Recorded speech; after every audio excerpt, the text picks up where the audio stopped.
Dans quelques mois, ce péage d'une autoroute espagnole ne sera plus qu'un lointain souvenir. Son démantèlement vient de commencer, les barrières disparaissent les unes après les autres, car ici désormais, le passage est gratuit. Nous sommes sur l'autoroute AP7, celle qui longe la Méditerranée en Espagne, et depuis le 1er janvier 2020, elle est devenue gratuite sur plus de 360 km ici au péage. Vous le voyez, les barrières ont été levées, on traverse sans débourser un seul centime. Il y a encore quelques jours, il fallait payer jusqu'à 40 € pour emprunter cette portion. Sur cette aire d'autoroute, plusieurs automobilistes se réjouissent du changement. C'est très bien pour les plus pauvres et les gens qui travaillent. Certains font plus de 80 km par jour dans la région et à chaque fois ils devaient payer. Maintenant, c'est fini. Nous, on est partis en vacances le 9 décembre, on est partis des Alpes-Maritimes et on est descendu jusqu'à Andalousie et on a payé l'autoroute. Et maintenant qu'on rentre, bon, alors on ne la paye plus. L'Espagne a confié la construction de ces autoroutes au privé dans les années 70 à la fin de la dictature franquiste.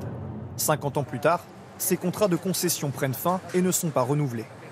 À la fin de la dictature, nos infrastructures étaient obsolètes et l'État n'avait pas assez d'argent pour financer des autoroutes. Mais il fallait le faire pour entrer dans l'Union européenne. C'est là qu'on a choisi de faire appel à des concessionnaires qui ont eu des bons résultats, mais qui maintenant ne sont plus vraiment nécessaires. Aujourd'hui, 80% du réseau autoroutier espagnol est gratuit. À terme, ça devrait être l'ensemble. Pour les professionnels de la route, c'est la promesse de nouvelles économies. Alejandro Mas est chauffeur routier. L'entreprise pour laquelle il travaille possède 30 camions qui empruntent quotidiennement cette autoroute. La fin des péages, c'est 5 400 € économisés par mois, mais pas seulement. Jusqu'à maintenant, on prenait les routes nationales pour éviter les péages. Maintenant, on gagne non seulement de l'argent, mais aussi du temps sur le trajet. Et l'autoroute est beaucoup plus sûre. Au Boulou, au sud de Perpignan, 10 000 camions en moyenne traversent la frontière avec l'Espagne chaque jour. Dans cette entreprise française située à proximité, la gratuité du réseau, c'est l'occasion de développer son activité.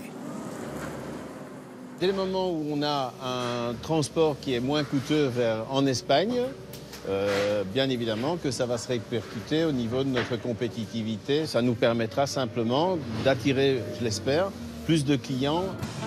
Les Espagnols sont-ils gagnants ? Avec la fin des concessions, c'est l'État qui assure désormais l'entretien annuel estimé à 40 millions d'euros. Pour le financer, le gouvernement envisage la mise en place d'une vignette, mais aussi une hausse d'impôts. J'imagine que ce sera un peu sur l'électricité, un peu sur l'essence. De toute façon, il faudra payer, ça c'est certain. D'un côté, il y a l'avantage économique pour nous.